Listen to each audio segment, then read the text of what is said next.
Hey there, welcome back to my channel. So today we've got another second impressions. I'm going to go through some more fragrances that I've hauled over the past couple weeks or so. So you've already seen them, you've seen first impressions of these because they were all blind buys. And yeah, now I'm just going to get into how I've actually liked these fragrances, having worn them and having kind of experienced them. As you know, greater than just like a first impression. So let's get into it. The first one I'll get into because there were a lot of comments about this in the comment section. When I hauled this is Gucci Rush, and this is a fragrance that has been talked about so much throughout the years, and I never really felt super compelled to get it, but I was always curious about it.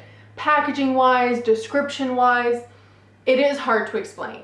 And even on first impressions, I was still pretty, like, I liked it, but I wasn't sure about it. And I will say the good things about it first and then the bad things, because I definitely don't feel like it's my favorite.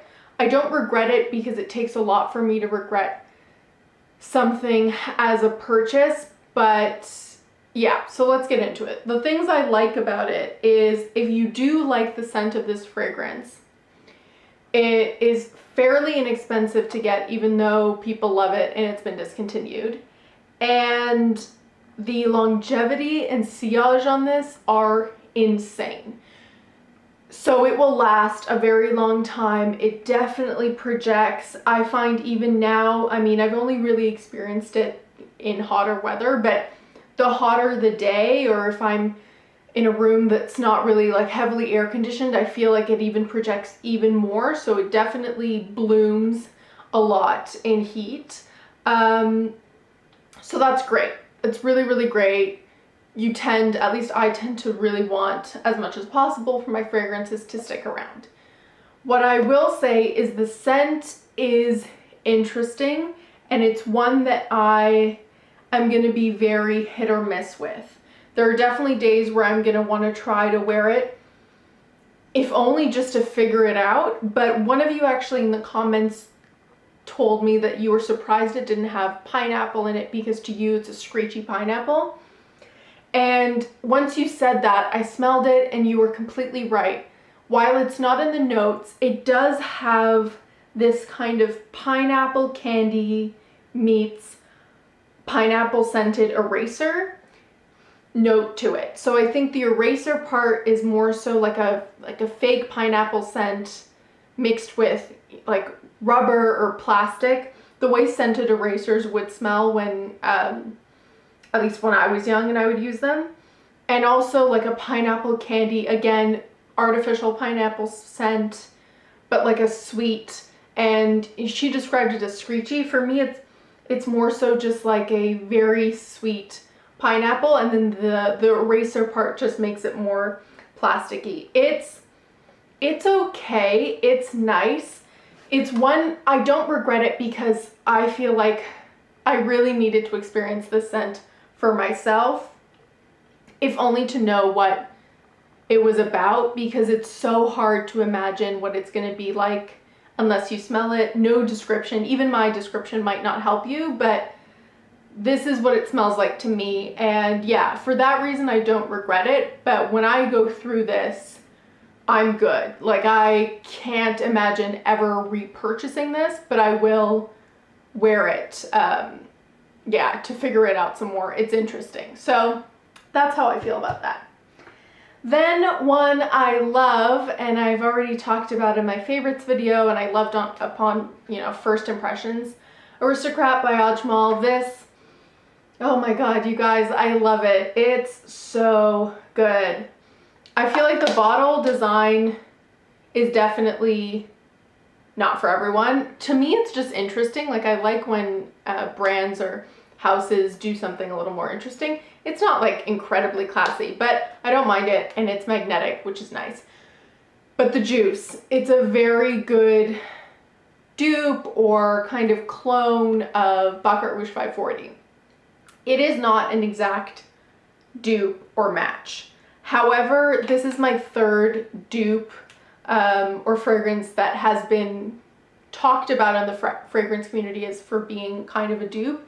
And to my nose, having not smelled Baccarat Rouge 540 in a while, to my nose, this is the closest of the three. It's not as, you know, strawberries and cream like Burberry Her, but it's not as sweet whipped cream as Cloud. And how I described it in the first video where I hauled it has remained true. This smells like Cloud from the bottle. Because when you spray Cloud, it starts changing. You get into the heart and the dry down. It gets more of like a whipped cream note. Some people get coconut. I don't get much coconut, but I definitely get sweet whipped cream. And this kind of remains true to what it smells like out of the bottle. It doesn't really change as you're wearing it. It does last a very long time. And yeah, I really do like it. I'm definitely going to enjoy wearing it. It's one that people who've smelled on me have noted that I smell like I'm wearing cologne, which is interesting. But to me, it's completely unisex. And yeah, I'm really enjoying wearing this one. Then another one I've loved, absolutely loved, L'Homme Idéal Cologne by Guerlain.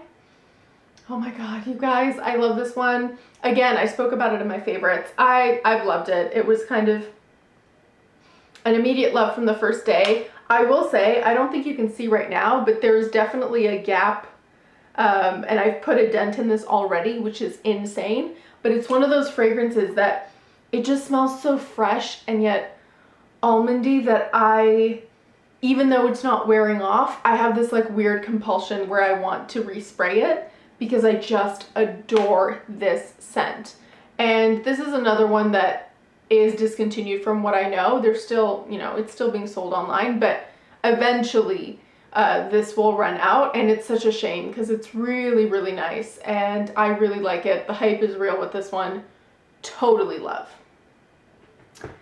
Then this is Aqua Divina by Bvlgari. This is an interesting fragrance. I mean, I feel the same way about it as I did when I hauled it. I have worn it. It's a very, very salty, it's my most salty fragrance. It's extremely salty.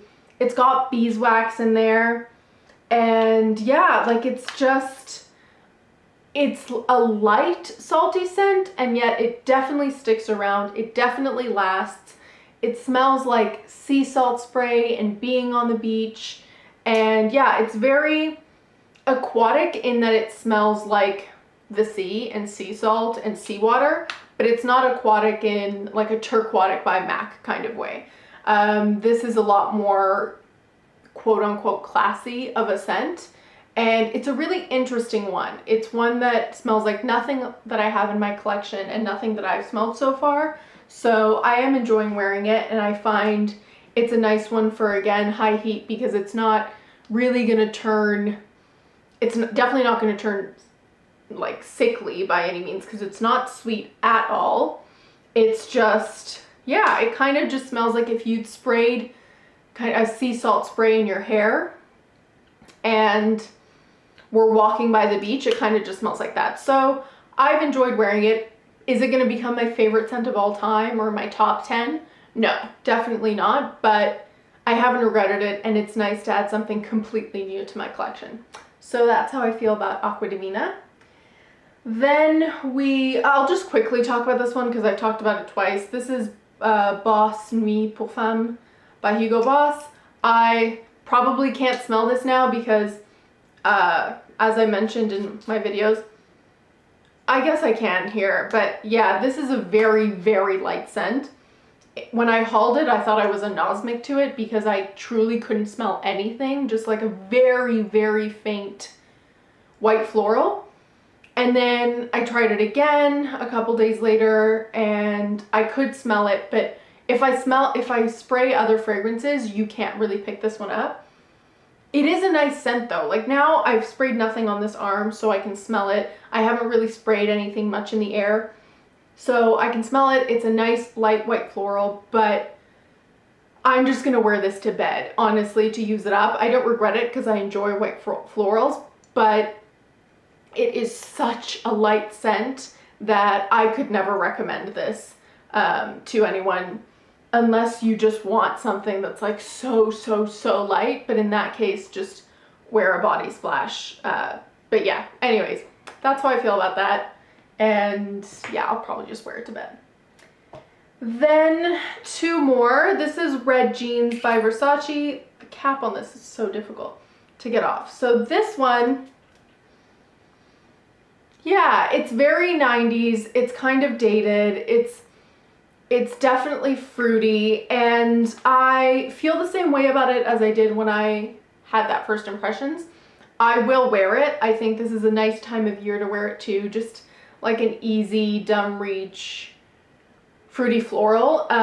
It's one, again, that once I go through, I don't see myself repurchasing, but I don't regret having purchased it because I got it for such a deal. It's so inexpensive, and I feel like this would be a nice one to just have or take with you if you're going away for a weekend or going for away for like, you know, a little trip during the spring and summer, because it's just a nice, easy, dumb reach. I wouldn't especially recommend it above many other fragrances, but if you're curious about this one and you like fruity florals, I don't think you'll be disappointed. So that's Red Jeans. And finally, one I absolutely adore is Dahlia Divin, and it's by Givenchy. Oh my god, I love this one. You guys have definitely in the comments told me about all the different flankers of this one and the different ones that you like. I only have tried and owned this one, but it's just so nice. It's such a sweet floral. Probably too sweet for many people if you don't like sweet fragrances. This is incredibly sweet, but I think it's beautiful. This was such a nice surprise to smell, because I think I was just expecting this blind buy to be a lot more generic smelling, just kind of like your run-of-the-mill floral, but it's not that. And I find Givenchy has had a number of fragrances and a number of releases that were very sweet, and I've loved them. So yeah, I definitely really like this, and I might try the flankers, but I don't see myself trying any flankers until I go through this. So love that one. And yeah, those are all my second impressions. As always, don't forget to like, comment, and subscribe, and I'll see you next time. Bye.